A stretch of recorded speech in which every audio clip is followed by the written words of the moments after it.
Long before the choking incident that would shock an entire cabin of passengers, the seeds of this confrontation had already been planted. To understand the storm on Flight 709, you need to know the world Elena more lived in, and the man who had made it his mission to tear her down. Elena wasn't just any flight attendant. She was 32 years old, a poised black woman with warm brown skin and a presence that immediately put passengers at ease. She carried herself with the quiet strength of someone who had faced life's hardest tests and walked away stronger. Her navy uniform was always perfectly pressed, her smile genuine, her posture dignified. Most people saw her as professional, the kind of attendant who made flights feel safe and comfortable. But behind that calm exterior was a woman forged in fire. Years earlier, Elena had served in the U.S. military. She had trained in harsh conditions, endured sleepless nights in desert camps, and learned discipline the hard way. She had faced men barking orders, comrades falling in battle, and enemies testing every ounce of courage she had.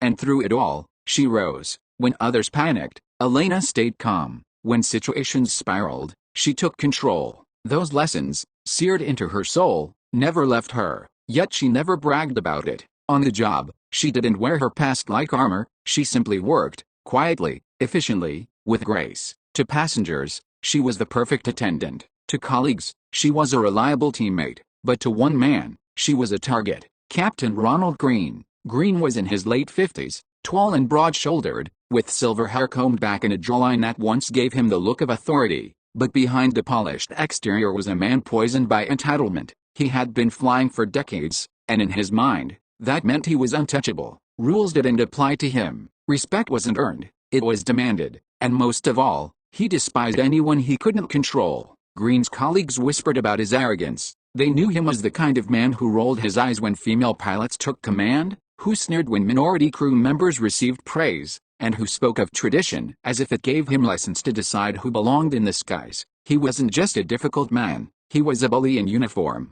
And Elena, unfortunately, became his obsession. Why? Because her very existence in that role reminded him of a wound he couldn't let heal. Months earlier, Greene's cousin had applied for the same flight attendant position Elena now held. Greene had bragged openly in the lounge that the job was already in the family, that his cousin would have it in the bag. After all, in his world, nepotism wasn't corruption, it was tradition. But the airline shocked him. They chose Elena instead, not because of connections, not because of favors, but because she was the best candidate. Her composure, her service record, her discipline, she had earned it, and Greene could not forgive her for that. From day one, he targeted her. At safety briefings, he interrupted her with mocking laughs. When she spoke up with suggestions, he smirked and said, "Maybe just stick to pouring coffee." In front of passengers, he nitpicked her announcements, muttering under his breath about her tone. If she adjusted her posture slightly in turbulence, he accused her of being unsteady. It wasn't just criticism, it was humiliation.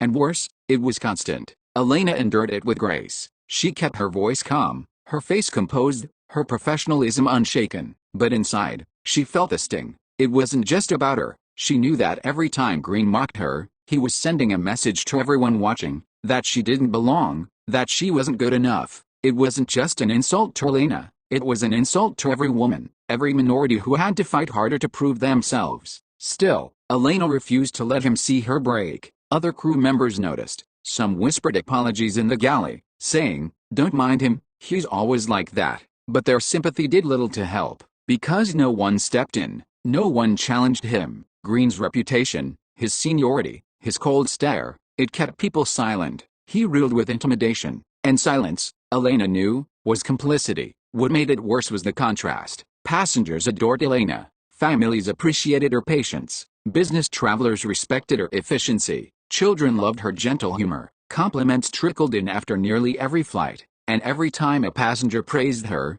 Greene's glare sharpened, his resentment deepened. One afternoon before Flight 709, the crew gathered in the briefing room. Elena sat with her notepad open, pen poised, ready to take notes. Greene strolled in, late as usual, tossing his cap onto the table. His voice was loud, commanding. "Let's make this quick," he barked. "We all know who's running this show." His eyes flicked to Elena with an icy smirk. Throughout the briefing, he cut her off whenever she tried to contribute. When she suggested clarifying meal service due to a full passenger list, he waved her off. "Don't worry, sweetheart, I'm sure you can handle the drinks." Laughter rippled from a few nervous colleagues. Not because they agreed, but because defying him was too risky. Elena's jaw tightened, but she stayed silent. She reminded herself of her military days, discipline over reaction. Yet beneath her calm exterior, her patience was running thin. As the crew moved to the aircraft, Greene lingered by the door, leaning close enough for Elena to catch the bitterness in his whisper. You think you're untouchable, don't you?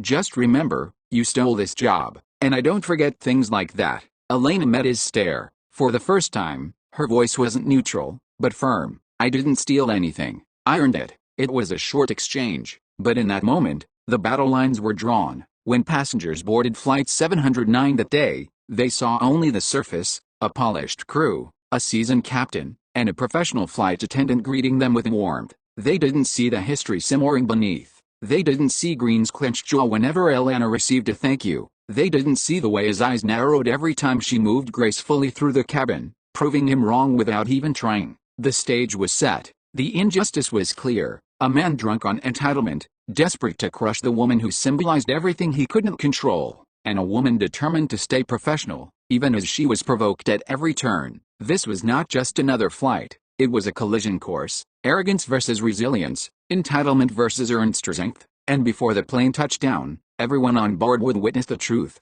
Who really held the power? The hum of the engines filled the cabin of Flight 709 as the aircraft leveled into cruising altitude. Passengers settled into their routines, children fidgeted with seatback screens, business travelers opened laptops, and the scent of reheated meals drifted faintly from the galley. To most, it was a typical long-haul flight, but to Elena, it was another battlefield. From the very start, Greene seemed determined to make this journey unbearable. He strode through the cabin with the air of a king surveying his kingdom, his captain's stripes flashing like badges of absolute power. Crew members straightened when he passed, passengers glanced up respectfully, and Greene basked in it. Elena noticed how his eyes lingered on her every move, waiting for an opportunity, and it didn't take long. As she prepared to make the first round of service, a passenger in row 6 flagged her down with a smile. You're so kind, the woman said warmly. I just wanted to thank you. You made boarding so much easier for my elderly father. Elena returned the smile, her voice soft but professional.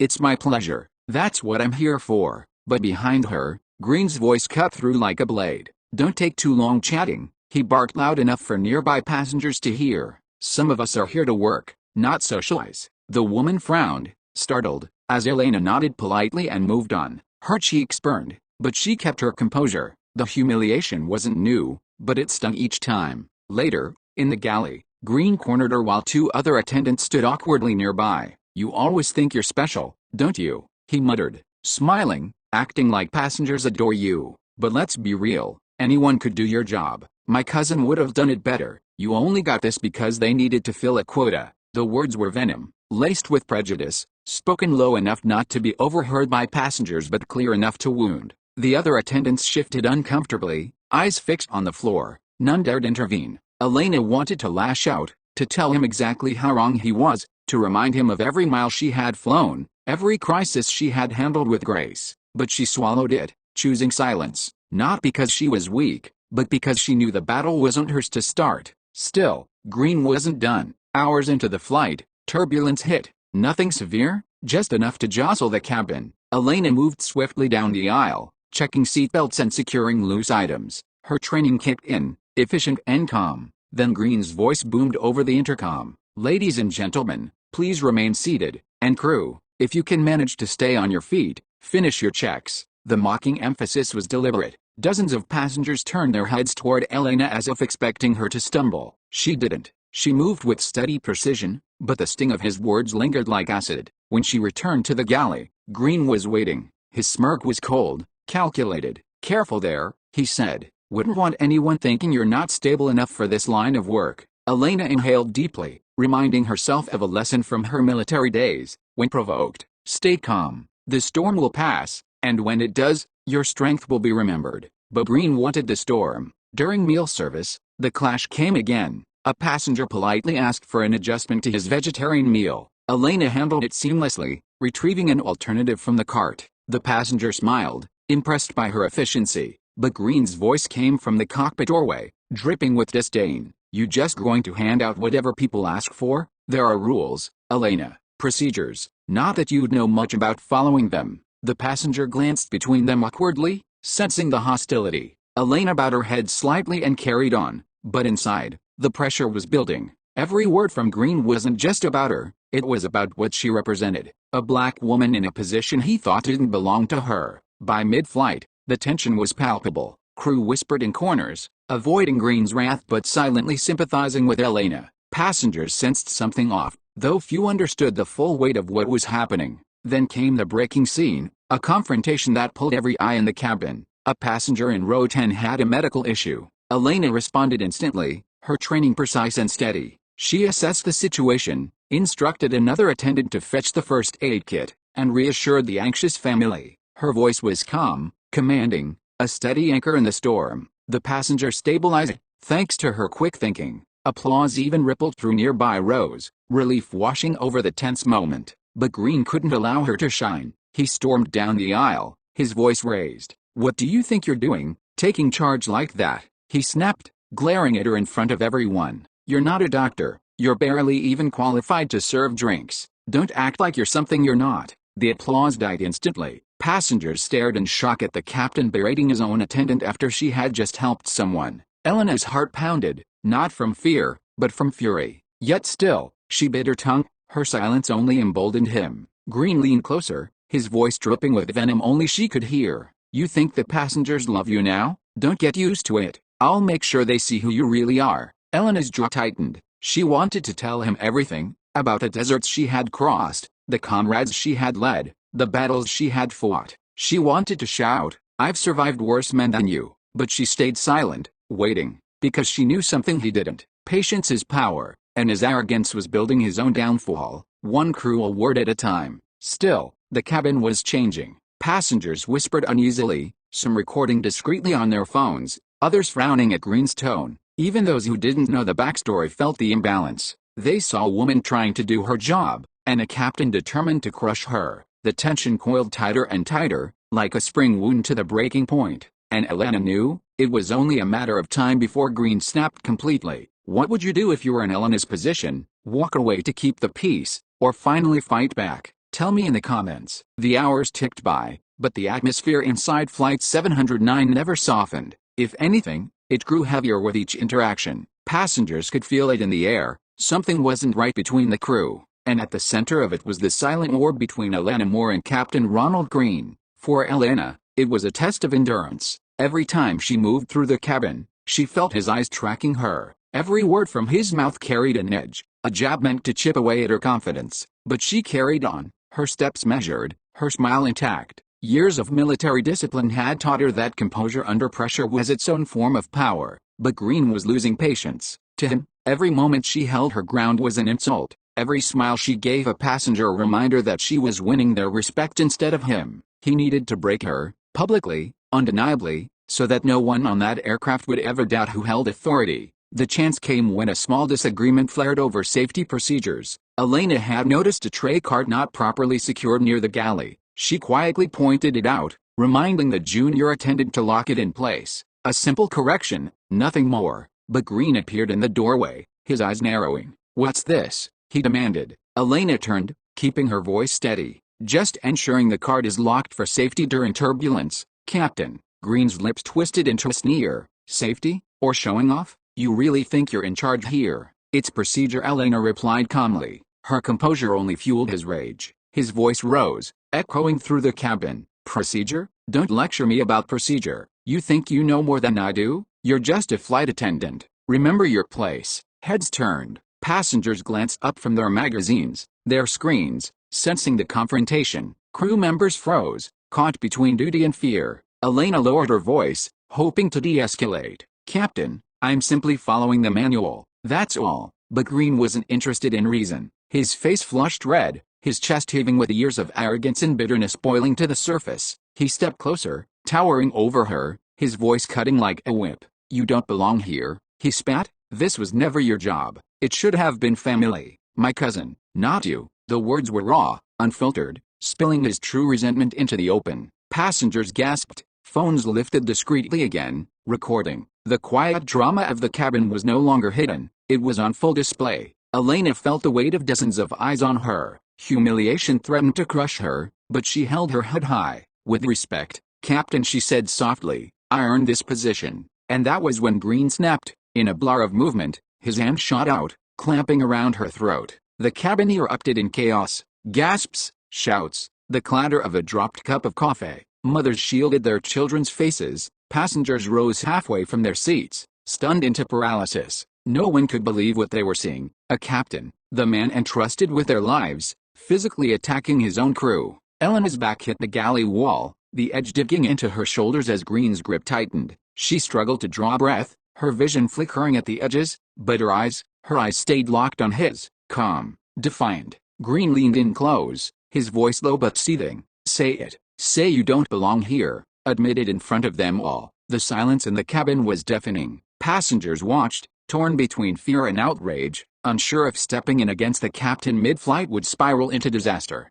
Elena's body trembled from the pressure, but her spirit did not break. In that instant, memories flashed. The desert heat, the sound of gunfire, the weight of responsibility when her unit looked to her for leadership. She had faced death before, and she would not cower now. Her lips parted, a whisper escaped, hoarse but unyielding. "You'll regret this." Greene's eyes widened, just for a fraction of a second, before his arrogance smothered the flicker of doubt. He squeezed harder, desperate to reassert control. And then, a passenger shouted, "Let her go." Another voice followed, "We're recording this." Phones lifted higher, red recording lights flashing. The tide of silence was breaking. Greene released her abruptly, shoving her back against the wall. Elena coughed, clutching her throat, her breaths ragged but steady. The passengers were no longer just witnesses, they were allies, their outrage simmering in the air. But the damage was done. The humiliation was complete. Elena, the professional who had endured so much, had just been assaulted by the man who commanded the skies,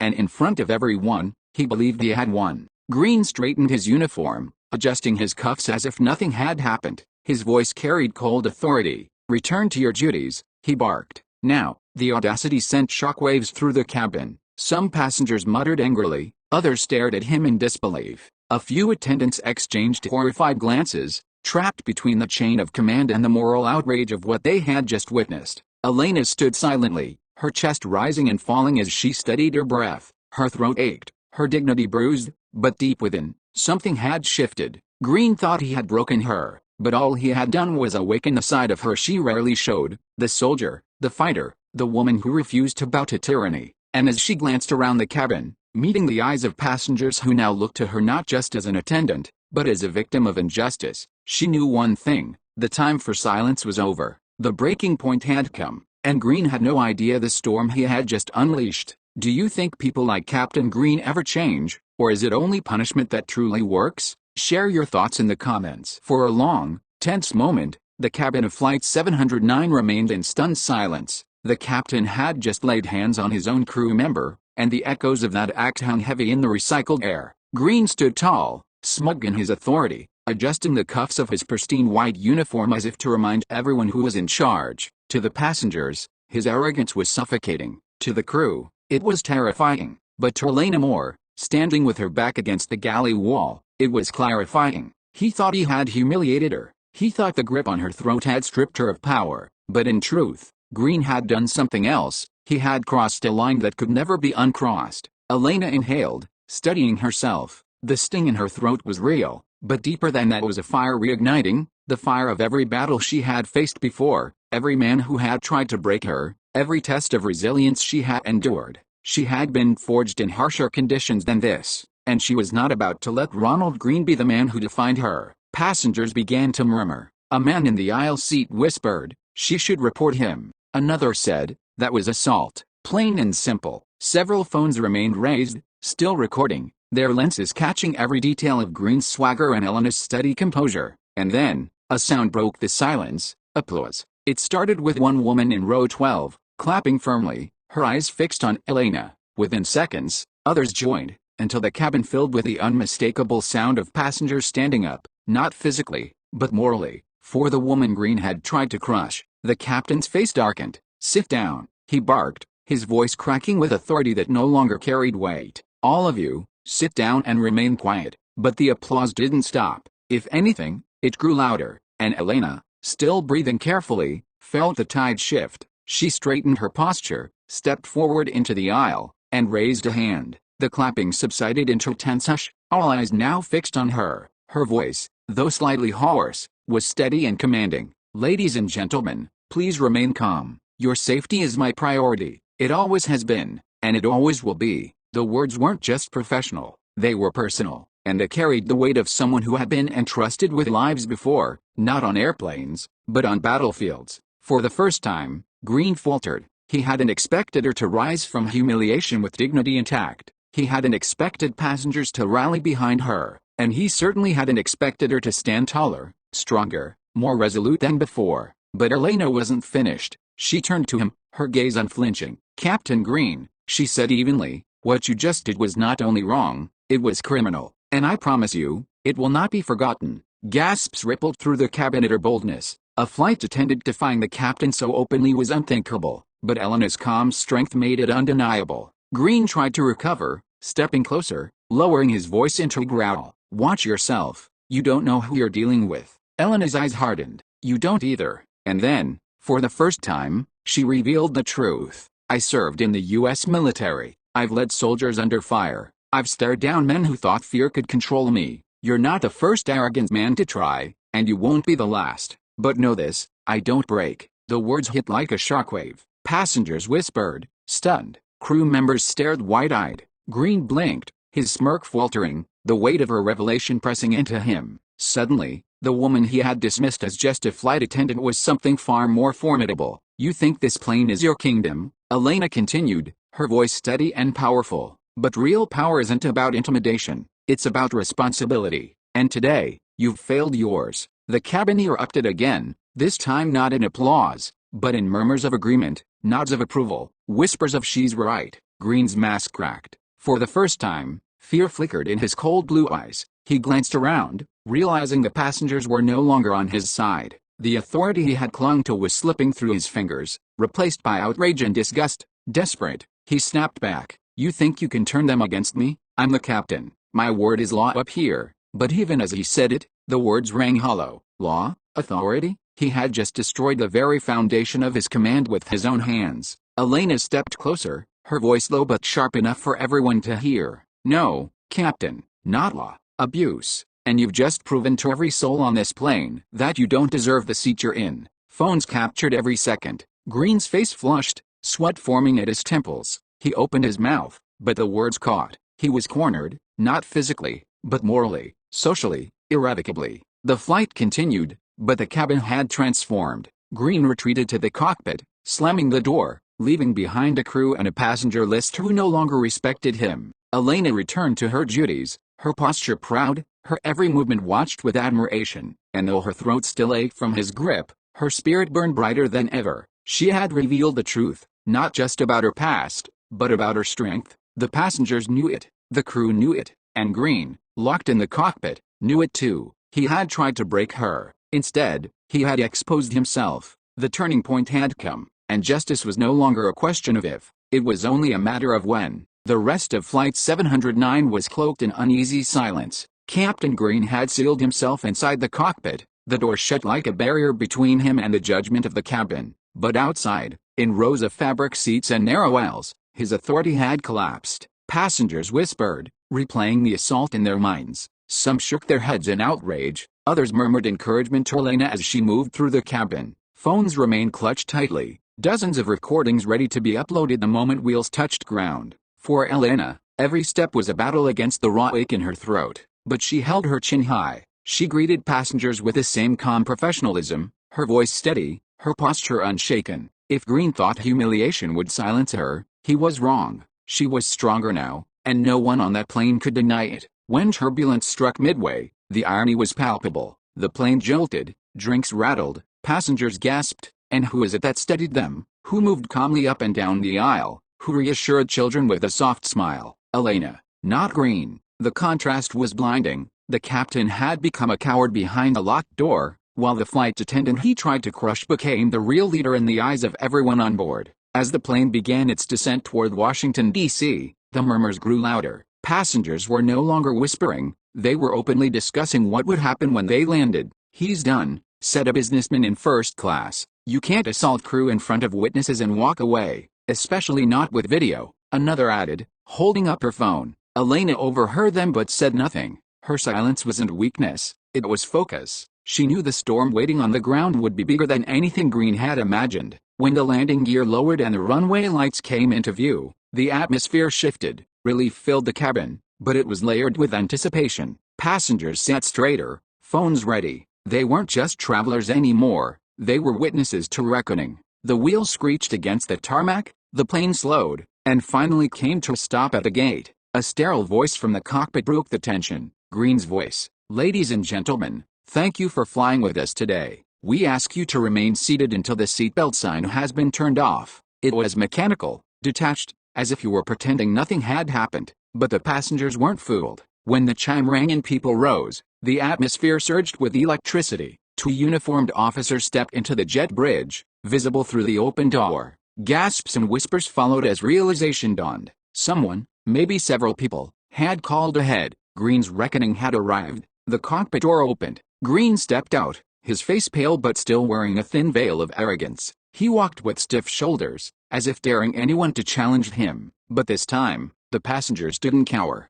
They rose, phones raised high, capturing every second. Some shouted, "You assaulted her. We saw everything. Justice for Elena." The officers moved forward. "Captain Ronald Greene," one asked firmly. Greene froze. "This is ridiculous. I'm the captain of this flight. These are lies." A woman in row 12 cut him off, holding up her phone. "Lies? I have it all right here." You grabbed her throat. Others lifted their devices, the cabin filing with glowing screens. Evidence surrounded him from every angle. The officer's tone hardened. "Sir, you're coming with us." Greene's face crumpled. For years, his uniform had shielded him, his title had excused him, his arrogance had carried him. But now, none of it mattered. The very passengers he thought beneath him were the ones sealing his fate. He sputtered, grasping at excuses. "She provoked me. She disrespected my authority." The crowd erupted in outrage. A man shouted, "Authority doesn't mean abuse." Another added, "You're a disgrace."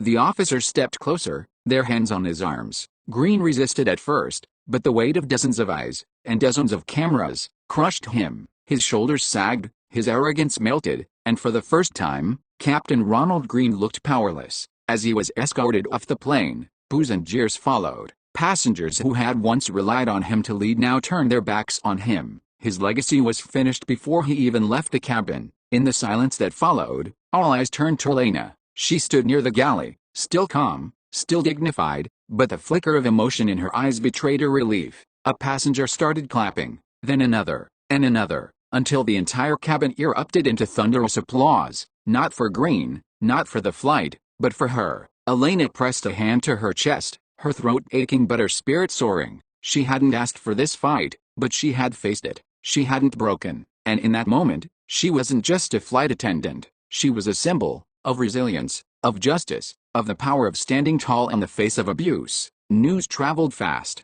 Within hours, videos of the incident flooded social media. Headlines blared. Airline captain arrested for assaulting black flight attendant mid-flight. Passengers applaud heroic crew member after standing up to abusive pilot. Military veteran reveals strength in shocking in-flight confrontation. The world watched, and the world chose sides, and overwhelmingly, the world chose Elena. The airline issued a public statement condemning Greene's actions, promising investigation, and praising the professionalism of their flight attendant. Greene's career ended overnight, stripped of his wings, his arrogance finally grounded. But Elena's story soared. Passengers who had been there posted tributes, sharing how she had calmed children during turbulence, how she had stood her ground with grace, how she had revealed her military past with quiet pride. She became more than a flight attendant. She became a story, one told not in whispers, but in headlines, in videos, in voices across the globe, a story of justice and power. On a quiet evening weeks later,